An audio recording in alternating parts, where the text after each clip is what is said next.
Hello, everybody, and welcome to another episode of Community News Network. I am Levi Meyer, your host, and joining me today is Alfredo Pujol, who is the 2026 Miami Association of Realtors Chairman of the Board. Well, thanks for having me, Levi. I'm excited to be here and share a little bit more about what's happening in Miami. Well, thank you for joining. And it's funny, was when Community Newspaper asked me to host this interview, I didn't realize that we knew each other. I didn't realize that you were the incoming chairman of the board. But congrats. That's a very big role. I think the Miami Association of Realtors is the largest association in the state. Yep. So it's the largest in the country. So one of the cool parts about it is I don't share this too much, but one of the cool things is it's 60,000 members. So it's the largest one in the country and almost in the whole world. So it's something awesome that Miami has grown that much, not just a city, but the realtors. We represent a really, really strong organization down here. Yeah, when they talk to us realtors about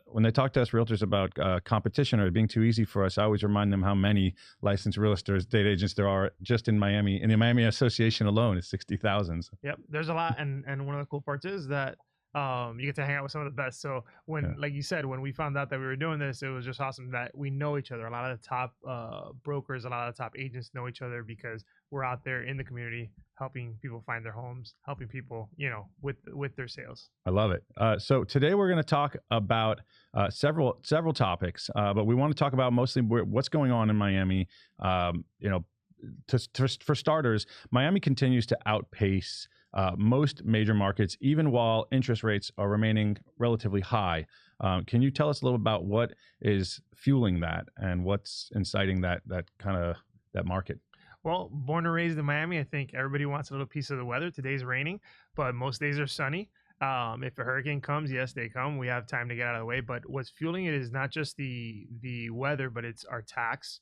So we have very low taxes, and we're very business friendly. So one of the great parts about Florida is we're pro-business, and you see a lot of these businesses from other areas. You see them from New York, Chicago, coming down here, and they're realizing that there's so many opportunities. When you look at Florida, especially as a state, the whole state has a lot of business, excitement for growth. But Miami in general, you're seeing all these big companies come down here and they're bringing all the headquarters down. So that's what I see as the future and what's fueling it.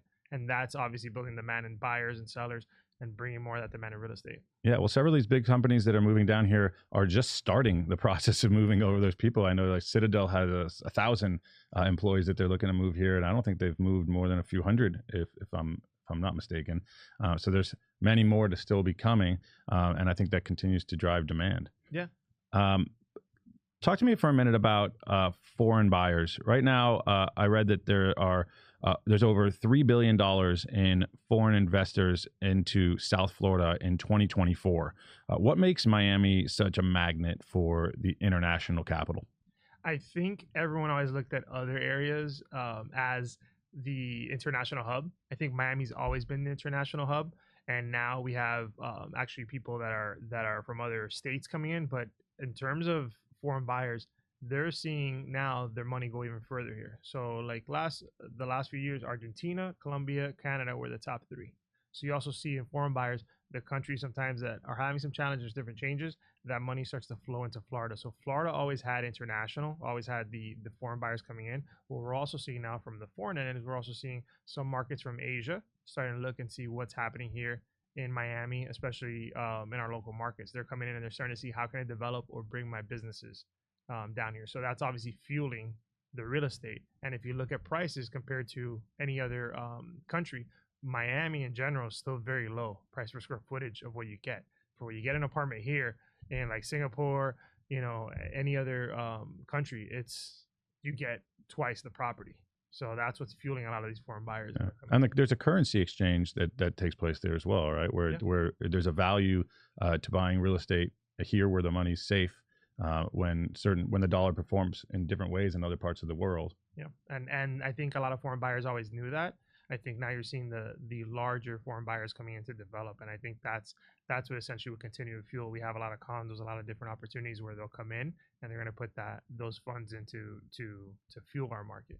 Is there a historic specific destination within Miami? Right, Miami's a city of neighborhoods, and there's a lot of various neighborhoods. You know, from Miami Beach, which most people know very well, Yeah. to Bal Harbor, Surfside, Aventura, Sunny Isles. Just working our way up the coast on the island portion, coming over to the mainland, you have neighborhoods like Miami Shores. You have neighborhoods like Coconut Grove, Coral Gables, Brickell, and so on and so forth, even into the suburbs like Pinecrest and Palmetto Bay.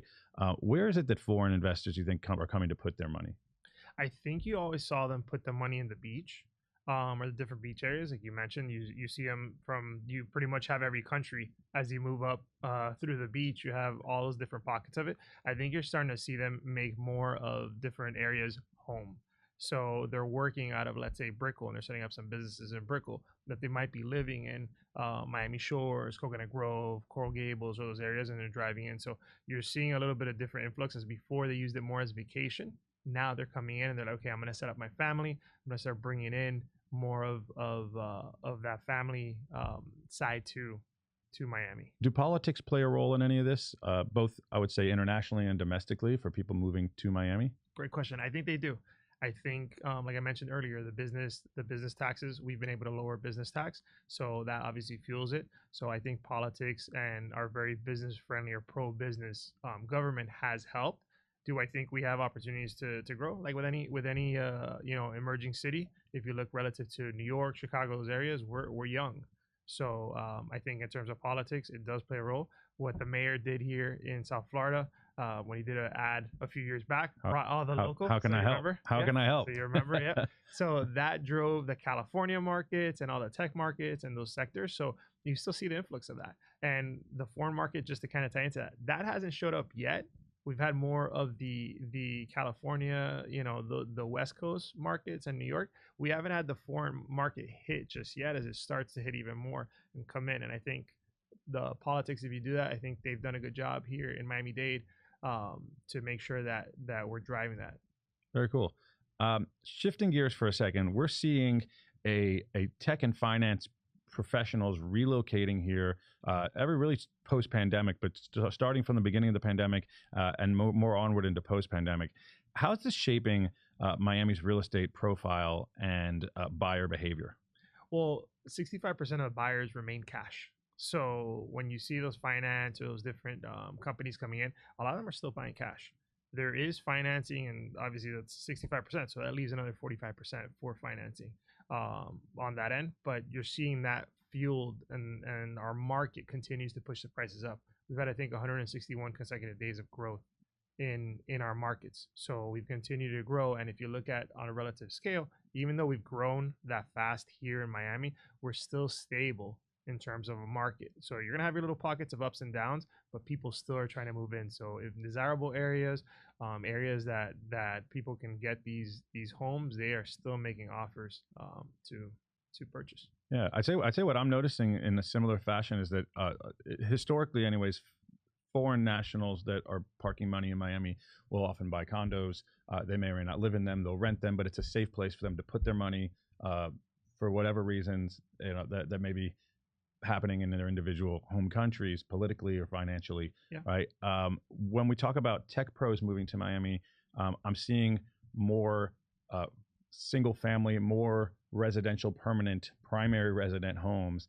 And what I'm noticing is that neighborhoods with really great schools are really reaping in the benefits of that. We're starting to see that these, especially, and look, there's obviously very key ones like Pinecrest and Coconut Grove, but you're seeing other neighborhoods emerge that have really strong schools, really safe and clean neighborhoods that are really reaping in the benefits of these tech pros and professionals coming from other domestic places. Yeah, I think you see that, and one of the things you mentioned with schools is there is a shortage of schools. Like that is something that you see, and as they come in, you're going to see the schools are starting to get built and they're starting to grow and do that. So as these companies come in, that's definitely an area where you're going to see that continued improvement and continued growth, and not just in those markets that you mentioned, but in other markets too. I think schooling is going to become, I use New York. Schooling is going to become vertical.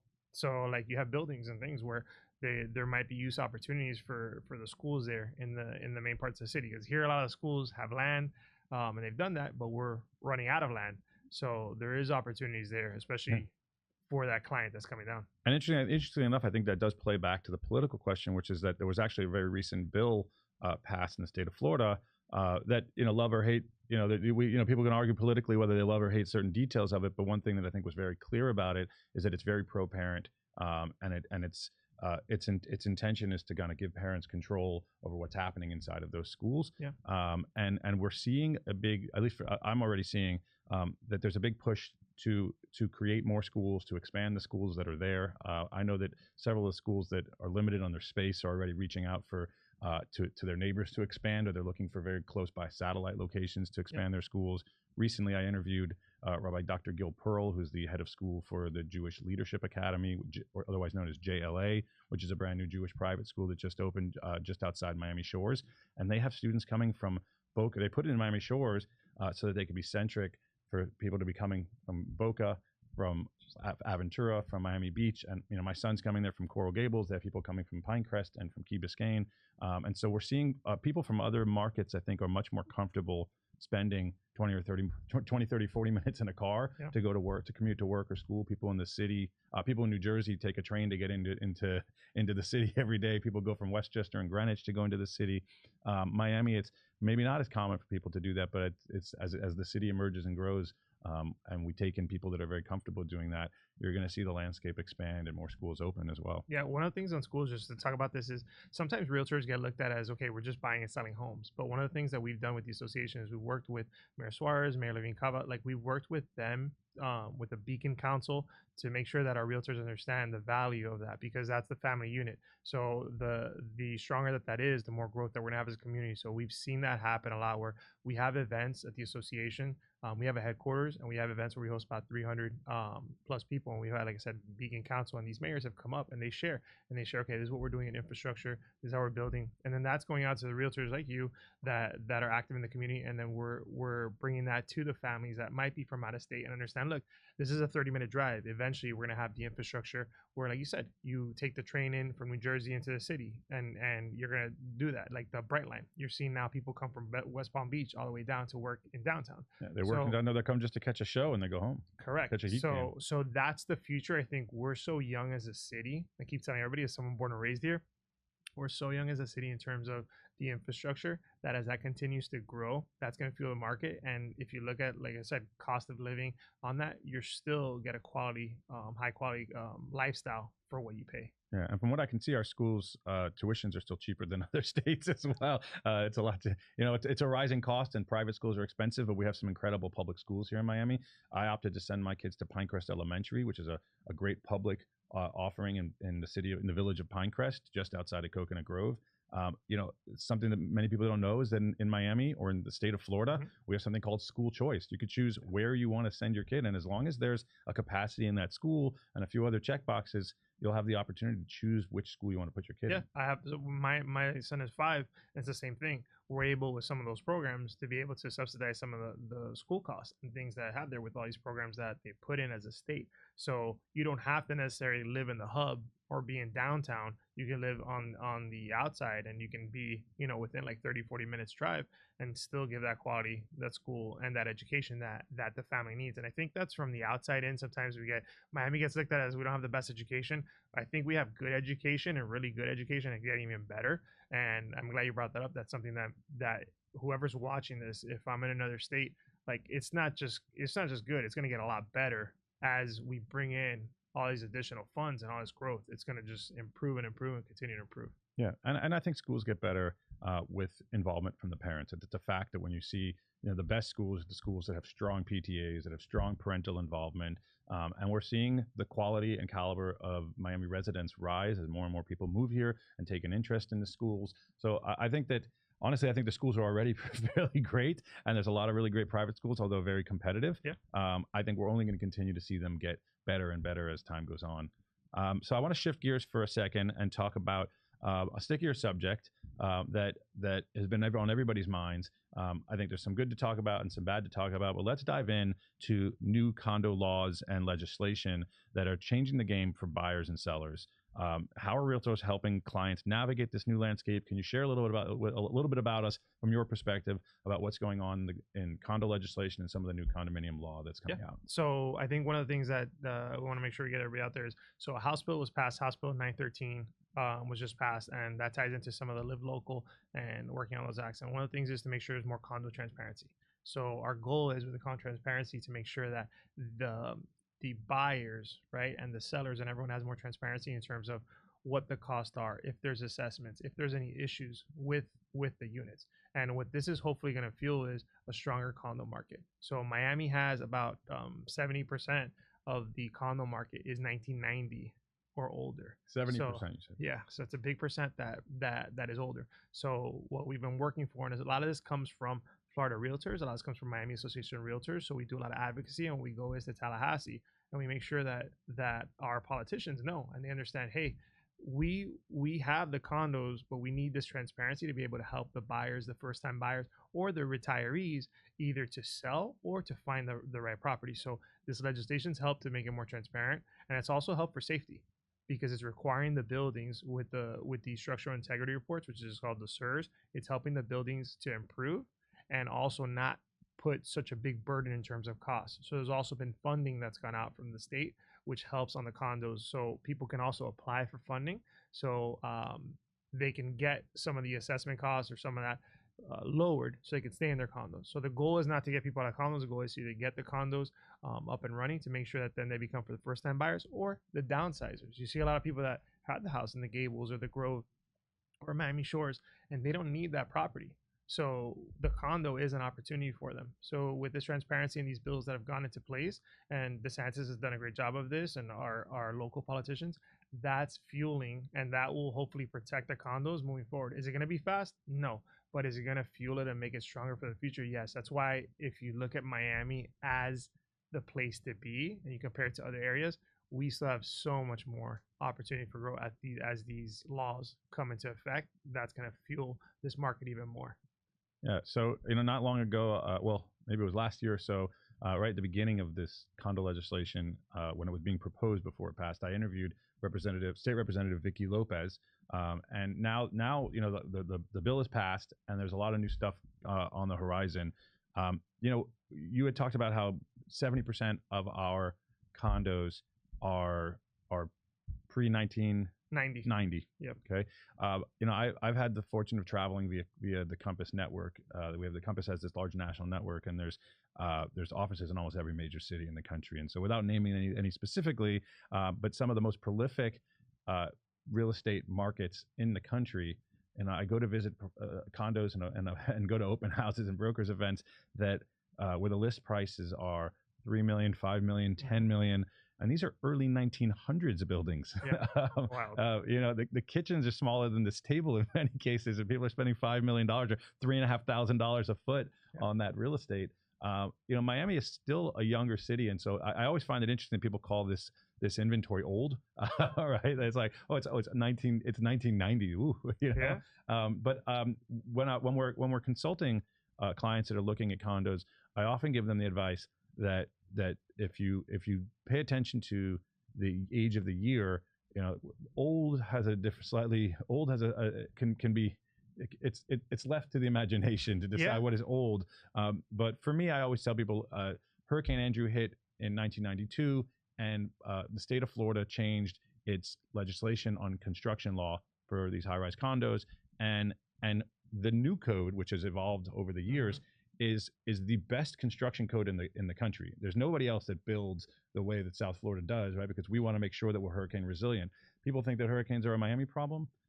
Meanwhile, we're watching them go as far north as New York, North Carolina, the Carolinas, Georgia. It's not just a Miami problem, but we are the best positioned to handle it because early on we nipped it in the bud and we made sure that our condo legislation was rewritten to make it safer for people. So these brand new condos, or even the condos that you're seeing that are late 90s, early 2000s, are stronger than some of the new construction ones that you see in other states, and certainly a lot stronger than the early 1900s. I was here during Andrew, and I remember I was a kid when it happened, and the building codes have changed, so the building codes are a lot stronger. And obviously, we've seen tragedies and things happen with the condos, which just fueled the speed into which we're getting these condos updated. But some of these condos, they could be 1970s, 1980s, or older, but they're well maintained. So all this law is doing is bringing transparency to those that haven't maintained it. Some of these are really well maintained. The same way, like you go to New York, some of these buildings, right? You go to Flatiron, New York, it's still there. It's still functional. So like a lot of the buildings there in New York are still in good condition. So the only thing we have in Florida is you go closer to the coast, we have salt water. So those that are maintained are going to be stronger. So I think what you said is old is relative to how it's been maintained, and I think this transparency is gonna make sure that the buildings that have followed these paths are going to be the ones that everybody wants to get into. And as more and more of them do that, it's going to be easier, and that will continue to have a steady flow of the market. So we will have a market there for that first time buyer or for that downsizing buyer. So I think the condo is a great opportunity for the future. And I think it's the importance of having a really good real estate professional and advisor that walks you through this process, that understands the new legislation, that understands the inspections, that understands reserve studies, and can kind of navigate through this sort of murky process. Will help you make sure that you're buying with confidence in the right building that has opted to do the right thing and maintain and put reserves for the and if they haven't, to understand what the implications of that might be. Sometimes it's an assessment that's broken out over many years, and the sellers are typically more than willing to pay for it in the negotiation of that sale. It doesn't have to be assumed by the new buyer. And one of the things you said, and everybody watching out there, he's a real professional in real estate. I'm not saying that because I'm sitting across from him, but he mentioned a few things like the reports, making sure that you have that. So working with a professional is super important. One of the things that I've been proud of, and this role that I have coming up at the Miami Association, is the training. So I just want to mention that because one of the things that Miami Association does is when the condos came out, we had a lot of documents and a lot of things, and everybody was like, where does it go? And the team got on it really quick, and they're like, okay, this is how you can present these reports, this is how you're going to give it to your client. And we even created reports where you could take it to your association, because some of these association managers didn't know what to do, and you're able to educate them and do that. So not all realtors like you know that. Well, so that's all I wanted to mention it, but we try to educate all 60,000 as best as possible. Well, I have a team at Compass, and our philosophy is that nobody joins the team unless they've gone through the educational calendar. That we select a certain number of courses that are offered as part of your dues. So they're paid for already for being a member of the Miami Association of Realtors. You have access to all these incredible classes, right? And it's something as basic as Matrix or the MLS 101 and advanced courses, and as much more complex as staying up to date with all these changing condo legislation rules, right? Like, it used to be that you bought a condo, you have an inspection period to check out the unit and mold and check for the washers and dryers and cracks and any kind of structural stuff. But separate from that, you have a period of time where you're able to review the condominium documents, the bylaws, the articles of incorporation, the frequently asked questions, the financials, and so on. The reserve studies, et cetera, et cetera. And it used to be that you would have 3 days to review that package from the day you've received that package in full, and you can walk away from a purchase for any or no reason at all if you don't like what's written in the condo rules. New legislation makes that now 7 business days. Yep. Which again, under the guidance of a right realtor, you'll make sure that you're well protected, that you have proper walkaways in the event that you're uncomfortable with something. And the Miami Association of Realtors, thank you for providing that. Really keeps everybody up to speed, so that when you're working with a realtor who's engaged and involved in the association, you're in really great hands. I think you just said it. I think a lot of times we overlook at the value that a realtor brings in, and I really want to touch base on that because you said some things on there that for people watching, it's like, what is this report? What is this? What's the structure? What are all these things? And that's essentially what you're getting when you hire a real estate professional. And sometimes our industry gets looked at as, oh, we're just selling homes, or we're just putting that, we're selling a lifestyle. That's not the reality. It's door openers. Yeah. And that's not, it's not the reality. We're doing all these things like the legislation, like the Live Local. That was a part of the realtors showed up to Tallahassee, and we told them, hey, you guys, you all need to put this in place and make this work, because if not, we're not gonna have funds to get financing for our clients. So I think I'm glad you mentioned that, because I believe that is something that we get overlooked. And I believe that as a realtor, real estate professional, is a lot of people out there watching this is the right professionals like Levi, hopefully like myself and the rest of them, but we're there teaching the buyer, educating the buyer and the seller on what to do to make sure that our communities are protected and growth. Yeah, and I like to think of myself in the capacity, or most realtors in the capacity of being something of a general practitioner, right? Like our experts, a doctor's expert, it may be in medicine, ours is in real estate. We have to know a little bit about everything, and then we'll obviously know a lot more on certain subjects than others, and there's a lot of things that are rapidly changing. But I think a big value that realtors bring to the table is knowing when to say, hey, I know about this subject enough to know that we had to ask the right questions, and then maybe we need to engage the right real estate attorney to review these documents, 100%. or to dive in a little bit deeper, and knowing when it's time to step away as an advisor and say, hey, my role now is to say it's time to go to a specialist, right? As your general practitioner will, right? Like, find something that maybe look cancerous, they'll recommend you to the oncology department. They're not going to necessarily take you all the way through to that. Yeah, well said. But I think real estate advisors provide that similar level of guidance, and in that, we set up our offices in the such capacity. Like, I can't be everywhere all the time, but I make sure that everybody in my office is always very up to date with the courses and classes that are brought through from the association. So we have covered a wide variety of topics. We talked a little bit about how Miami is outpacing other markets and why. We've talked a little about foreign international investment in Miami, again, $3 billion in 2024 alone, and climbing.